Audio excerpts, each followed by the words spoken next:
사랑하는 성도 여러분 반갑습니다. 오늘 우리는 성경의 깊은 바다, 바로 요한복음을 함께 항해하며 예수 그리스도의 참된 모습을 만납니다. 요한복음이 우리에게 전하는 핵심 메시지를 천천히 그리고 깊이 있게 탐험해 보겠습니다. 겉만 번지르르한 이야기에 지치셨나요? 마음 한편에 진리에 대한 갈증이 있으셨나요? 진짜와 가짜 어디서 갈릴까요? 예수님은 요한을 통해 오래전에 그 길을 내주셨습니다. 오늘 그 길을 누구나 기억할 말로 정리하며 요한복음이 우리에게 전하는 놀라운 진리를 함께 발견해 봅시다.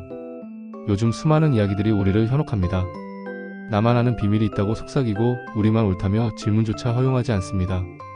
때로는 가족과 친구의 말도 듣지 말라고 합니다. 돈 이야기는 나중에 하자며 마음을 사로잡습니다. 처음에는 따뜻하게 다가와 손을 잡아주지만 시간이 지나면 달라집니다. 두려움이 커지고 돈은 보이지 않게 됩니다. 잘못은 덮어지고 우리는 가정과 사회에서 점차 고립됩니다. 여러분, 그 길의 끝은 결코 밝지 않습니다.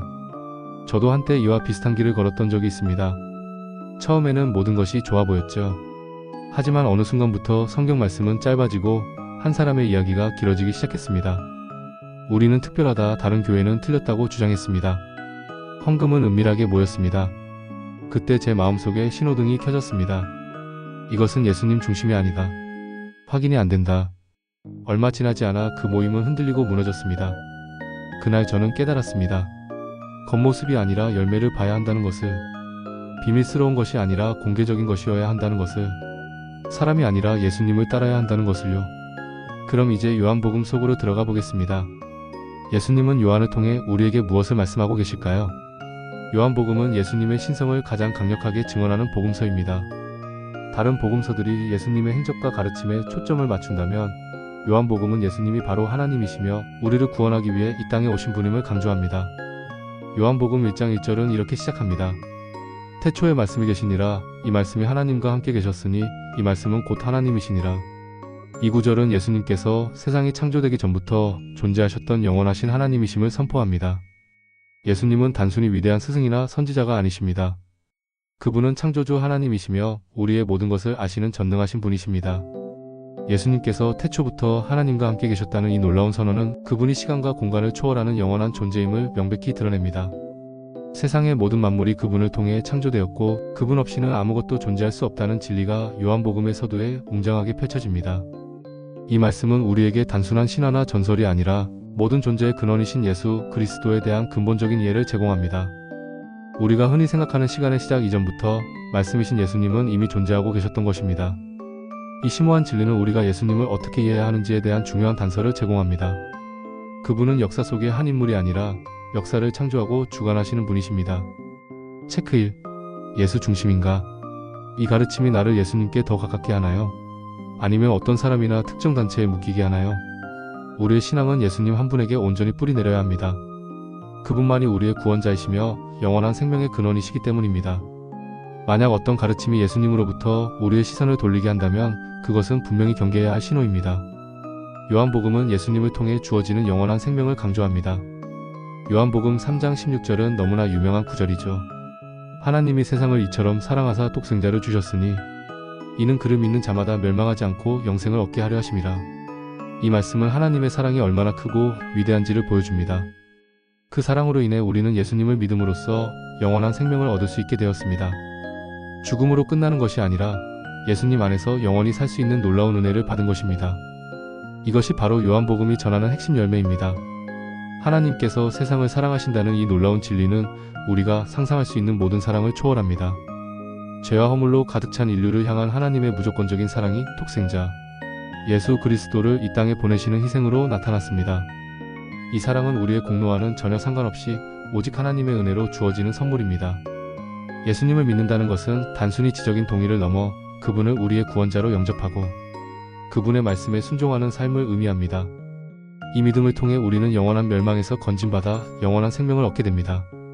이 생명은 현재 우리가 누리는 삶의 질을 변화시킬 뿐만 아니라 죽음 이후에도 영원히 지속되는 하나님과의 관계 속에서의 참된 삶을 의미합니다. 이처럼 요한복음은 우리에게 가장 근본적인 질문, 즉 나는 어떻게 살아야 하는가? 그리고 죽음 이후에는 무엇이 있는가? 에 대한 명확하고 희망찬 답변을 제시합니다. 우리는 예수님 안에서 더 이상 죽음을 두려워하지 않아도 됩니다. 죽음은 끝이 아니라 영원한 생명으로 들어가는 문이 되는 것입니다. 체크 2. 열매가 좋은가? 시간이 지날수록 정직과 겸손과 사랑과 책임이 자라나요? 아니면 반대로 권력으로 누름, 돈의 비밀, 성적 타락, 영적 학대, 고립이 보이면 빨간불입니다. 진정한 신앙의 열매는 삶의 변화로 나타납니다. 예수님을 믿는다면 우리는 더욱 정직하고 겸손하며 이웃을 사랑하고 자신의 삶에 책임을 지는 사람으로 변화되어야 합니다. 이것이 영원한 생명을 소유한 자의 마땅한 삶의 모습입니다. 만약 어떤 가르침이 이러한 선한 열매를 맺지 못하고 오히려 부정적인 결과를 초래한다면 우리는 그 가르침의 진정성을 의심해 보아야 합니다. 요한복음에는 예수님의 7가지 표적 기적이 나옵니다. 물을 포도주로 바꾸신 일, 왕의 신하의 아들을 고치신 일, 38년 된 병자를 고치신 일, 오병이어로 5,000명을 먹이신 일, 물리를 걸으신 일, 날 때부터 맹인된 자를 고치신 일, 그리고 나사로를 살리신 일입니다. 이 모든 표적들은 예수님이 단순한 인간이 아니라 하나님의 아들이시며 생명을 주관하시는 분이심을 분명히 보여줍니다. 특히 나사로의 부활은 예수님께서 죽음의 권세를 이기신다는 것을 가장 극적으로 보여주는 사건입니다. 이 기적들은 단순히 신기한 현상을 넘어 예수님의 신성을 증명하는 결정적인 증거들입니다. 갈릴리 가나 혼인잔치에서 물을 포도주로 바꾸신 첫 번째 표적은 예수님께서 자연의 질서를 초월하시는 창조주, 하나님의 능력을 소유하고 계심을 보여줍니다. 유대 사회에서 포도주는 기쁨과 풍요를 상징하는데 예수님께서는 부족함을 채워 기쁨을 완성하시는 분으로 나타나십니다. 왕의 신하의 아들을 고치신 일은 공간의 제약을 뛰어넘는 예수님의 권능을 나타냅니다. 직접 가지 않으시고 말씀만으로 병을 고치심으로써 예수님의 말씀이 곧 능력임을 보여주셨습니다. 38년 된 병자를 고치신 일은 인간의 한계와 오랜 고통을 예수님께서 치유하실 수 있음을 증명합니다. 아무도 고칠 수 없었던 절망적인 상황 속에서 예수님만이 희망이 되셨습니다. 오병이어로 5,000명을 먹이신 기적은 예수님께서 단순히 영적인 양식뿐만 아니라 육적인 필요까지 채워주시는 분이심을 보여줍니다. 이는 또한 예수님께서 생명의 떡이심을 상징적으로 보여주는 사건입니다. 물리를 걸으신 일은 예수님께서 자연 만물 위에 군림하시는 분이시며 폭풍우 속에서도 제자들을 구원하시는 구원자이심을 강조합니다. 날 때부터 맹인된 자를 고치신 일은 영적인 어둠 속에 있는 자들에게 빛을 주시는 예수님의 역할을 극명하게 드러냅니다. 육신의 눈을 뜨게 하신 것처럼 영적인 눈을 열어 진리를 보게 하시는 분이 바로 예수님이십니다. 그리고 마지막으로 나사로를 살리신 기적은 죽음의 권세를 이기시는 예수님의 궁극적인 능력을 보여줍니다. 이미 나흘이 지나 무덤 속에 있던 나사로를 다시 살리심으로써 예수님께서 부활이요 생명임을 친히 증거하셨습니다. 이 기적은 장차 예수님 자신도 죽음에서 부활하실 것이라는 예표가 되며 예수님을 믿는 자들에게 주어질 영원한 생명과 부활의 소망을 선포합니다. 이러한 표적들은 단순히 사람들을 놀라게 하기 위한 것이 아니라 예수님께서 하나님의 아들이시며 메시아이심을 믿게 하여 영생을 얻도록 하기 위함입니다. 요한복음 20장 31절은 오직 이것을 기록함은 너희로 예수께서 하나님의 아들 그리스도이심을 믿게 하려 하며 또 너희로 믿고 그 이름을 힘입어 생명을 얻게 하려 함이니라고 말씀합니다. 체크 3. 양 보호가 먼저인가? 문제가 생기면 피해자를 먼저 보호합니까? 조사와 공개가 바로 이뤄집니까? 진정으로 예수님을 따르는 공동체라면 약하고 상처받은 이들을 먼저 보호하고 섬겨야 합니다. 문제가 발생했을 때 진실을 은폐하거나 가해자를 옹호하는 것은 결코 예수님의 가르침과 양들을 위한 목자의 자세가 아닙니다. 요한복음 10장에서 예수님은 자신을 선한 목자라고 말씀하십니다. 나는 선한 목자라. 선한 목자는 양들을 위하여 목숨을 버리거니와 참된 목자는 양들을 위해 자신을 희생합니다. 그분의 양들은 그분의 음성을 듣고 그분을 따릅니다. 삭구는 이리가 오면 양을 버리고 도망치지만 선한 목자는 양을 보호하고 생명을 내어줍니다. 선한 목자 되신 예수님의 이미지는 우리에게 깊은 울림을 줍니다. 예수님께서는 양들의 안전과 생명을 최우선으로 생각하시며 심지어 자신의 목숨까지도 기꺼이 내어주셨습니다. 이는 그 어떤 인간적인 리더십에서도 찾아볼 수 없는 지극히 숭고한 사랑과 희생의 본보기입니다. 그분의 양들은 그분의 음성을 분명히 알아듣고 따릅니다. 이것은 단순한 음향적 인식을 넘어 예수님의 인격과 말씀을 신뢰하고 순종하는 영적인 관계를 의미합니다. 세상에는 수많은 소리와 가르침이 난무하지만 오직 예수님의 음성만이 우리에게 참된 생명과 평안을 줍니다. 반면에 삭구는 양들에 대한 진정한 애정이 없습니다. 그들은 자신의 이익과 안위를 먼저 생각하며 위험이 닥치면 양들을 버리고 도망칩니다.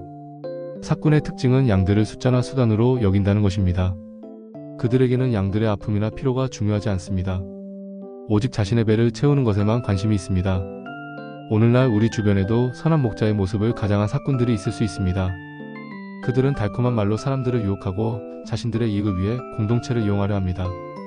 그러나 예수님께서는 그들의 열매를 통해 그들을 분별할 수 있다고 말씀하셨습니다. 진정한 선한 목자는 언제나 양들을 보호하고 그들의 영적인 필요를 채워주며 생명을 얻게 하는 데 집중합니다. 요한복음은 우리에게 예수님의 말씀이 진리임을 끊임없이 강조합니다. 내가 곧 길이요 진리요 생명이니 나로 말미암지 않고는 아버지께로 올 자가 없느니라. 요한복음 14장 6절 예수님은 우리에게 단순히 하나의 길을 제시하는 분이 아니라 그분 자신이 바로 진리이며 생명 그 자체이시며 하나님께로 나아갈 수 있는 유일한 통로이십니다. 이 말씀은 기독교 신앙의 핵심 진리 중 하나입니다. 예수님께서는 우리에게 여러 선택지 중 하나를 제시하신 것이 아니라 유일한 길을 선포하셨습니다. 길은 우리가 어디로 가야 할지, 어떻게 살아야 할지를 보여주는 방향입니다. 진리는 세상의 모든 거짓과 착각 속에서 변하지 않는 참된 실체이며 우리를 자유롭게 하는 지식입니다. 생명은 단순히 육체적인 호흡을 넘어 하나님과의 관계 속에서 누리는 영원하고 풍성한 삶을 의미합니다. 예수님을 통하지 않고서는 아무도 하나님 아버지께로 나아갈 수 없다는 이 말씀은 다른 어떤 종교나 철학도 우리를 하나님께로 인도할 수 없음을 분명히 밝힙니다. 오직 예수 그리스도만이 하나님과 우리 사이의 중보자가 되시며 그분의 희생을 통해서만 우리의 죄가 용서받고 하나님과의 화해가 이루어집니다. 이 진리를 깨닫는 순간 우리의 삶은 근본적으로 변화될 수밖에 없습니다. 우리는 더 이상 방황하지 않고 참된 길을 따라 참된 진리 속에서 영원한 생명을 누리게 됩니다. 예수님 안에 모든 해답이 있고 그분을 통해서만 우리는 하나님 아버지께로 나아갈 수 있습니다. 체크 4. 해석이 공개적인가? 말씀은 누구나 확인 가능해야 합니다. 혼자만 아는 비밀 해석은 위험 신호입니다. 교회 역사와 바른 해석 안에서 함께 배웁니다. 성경 말씀은 모든 사람이 읽고 이해할 수 있도록 주어진 하나님의 계시입니다. 특정 소수만이 알 수 있는 비밀스러운 해석이나 기존의 보편적인 신앙 전통과 상충되는 독단적인 해석은 언제나 경계해야 합니다. 우리는 신뢰할 수 있는 교회의 가르침과 역사적 신앙 고백 안에서 말씀을 함께 연구하고 이해해야 합니다. 또한 요한복음은 사랑을 중요한 주제로 다룹니다. 예수님은 제자들에게 새 계명을 너희에게 주노니 서로 사랑하라. 내가 너희를 사랑한 것 같이 너희도 서로 사랑하라. 요한복음 13장 34절고 말씀하십니다. 이 사랑은 단순히 감정적인 사랑이 아니라 예수님께서 우리를 위해 자신을 내어주신 것과 같은 희생적인 사랑입니다. 이 사랑을 실천할 때 세상은 우리가 예수님의 제자임을 알게 될 것입니다. 예수님께서 주신 이 새 계명은 구약의 율법에 있었던 내 이웃을 내 몸과 같이 사랑하라는 계명을 더욱 심화시킨 것입니다. 이제 사랑의 기준은 예수님 자신입니다. 예수님께서 우리를 위해 죄 없으신 몸으로 십자가에 못 박혀 죽으신 것처럼 우리도 서로를 그렇게 사랑하라는 것입니다. 이 사랑은 말로만 하는 사랑이 아니라 구체적인 행동과 희생이 따르는 사랑입니다. 서로의 필요를 채워주고 서로의 짐을 나누며 서로를 위해 자신을 기꺼이 내어주는 사랑입니다. 이러한 사랑을 실천할 때 우리는 세상과 구별되는 예수님의 제자임을 드러내게 됩니다.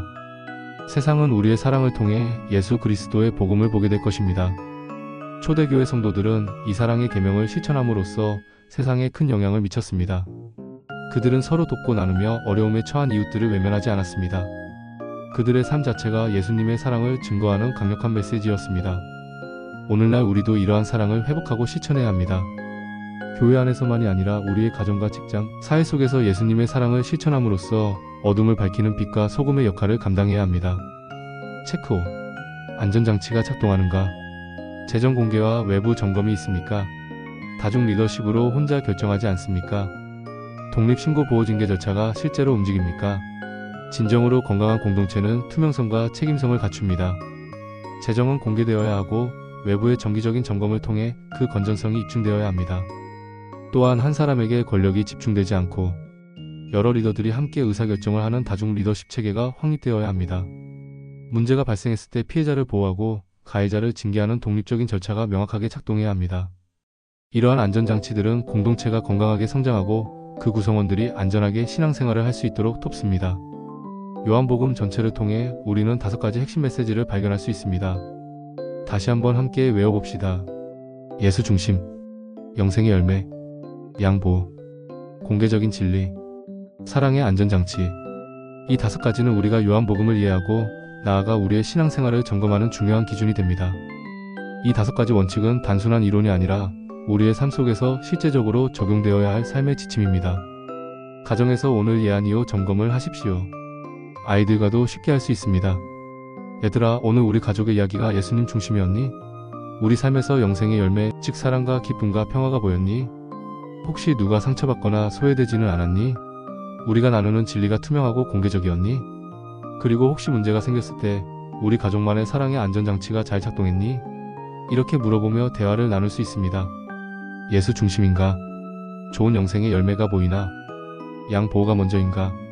진리 해석이 공개적인가? 사랑의 안전장치가 켜져 있는가? 소그룹에서도 매달 10분만 점검합시다. 모임이 진행될 때 이 질문들을 던지고 함께 솔직하게 나누는 시간을 가져보세요.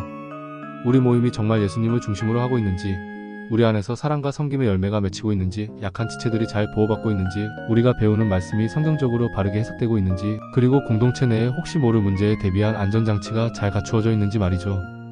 의심이 들면 혼자 두지 마십시오. 어둠 속에 숨겨진 것은 결국 썩기 마련입니다. 빛으로 가져오십시오. 신뢰할 수 있는 영적인 리더나 상담자에게 이야기하고 공동체 안에서 함께 해결책을 모색해야 합니다. 기록하시고 상담하고 필요하면 도움을 받으십시오. 혼자 감당하기 어려운 문제는 전문가의 도움을 받는 것이 지혜로운 일입니다. 복음은 우리에게 두려움이 아니라 참된 자유를 줍니다. 예수 그리스도 안에서 우리는 더 이상 죄의 짐에 얽매이거나 세상의 거짓된 가르침에 흔들리지 않아도 됩니다. 요한복음은 예수님께서 우리의 선한 목자이시며 그분의 음성은 우리에게 평안과 자유를 준다고 말합니다. 겉모습이 아니라 영생의 열매를 보십시다. 사람이 아니라 예수님을 따릅시다. 이 5가지로 우리 마음과 가정을 지키며 요한복음이 전하는 참된 진리 안에서 자유를 누리시기를 바랍니다. 주 예수님 진리의 빛으로 우리를 지켜주옵소서. 세상의 혼란스러운 목소리 속에서 오직 주님의 음성만을 듣게 하시고 참된 진리를 분별하는 지혜를 주옵소서. 가짜의 화려함에 흔들리지 않게 하옵소서. 잠시의 유혹과 거짓된 약속에 넘어가지 않도록 우리의 마음을 강하게 붙들어 주옵소서. 오직 주님만이 우리의 길과 진리요 생명임을 확고히 믿게 하옵소서. 상한 이웃을 먼저 보호하게 하옵소서. 주님께서 친히 모범을 보이신 것처럼 우리 주변의 약하고 소외된 자들을 돌아보고 섬기는 사랑을 실천하게 하옵소서. 그들의 아픔에 공감하고 그들의 편에 서서 정의를 행하는 용기를 주옵소서. 우리 공동체의 정직과 투명이 흐르게 하옵소서.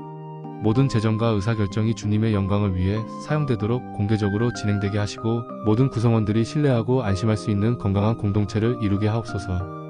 늘 예수 중심으로 살게 하옵소서. 우리의 모든 생각과 말과 행동이 오직 예수 그리스도를 향하게 하시고 그분의 뜻을 따라 살아가는 참된 제자가 되게 하옵소서. 주님 안에서 참된 평안과 기쁨을 누리게 하옵소서. 예수님의 이름으로 간절히 기도합니다. 아멘. 오늘 말씀이 여러분의 삶에 깊은 울림과 변화를 가져다 주었기를 바랍니다. 요한복음의 풍성한 진리가 여러분의 영혼을 채우고 삶의 나침반이 되기를 축복합니다. 오늘 말씀이 도움이 되셨다면 좋아요와 구독, 그리고 이 소중한 메시지를 더 많은 분들과 나눌 수 있도록 공유해 주십시오. 여러분의 작은 움직임이 진리의 빛을 더욱 밝히는 데 큰 힘이 됩니다. 다음 시간에도 귀한 말씀으로 찾아뵙겠습니다. 감사합니다.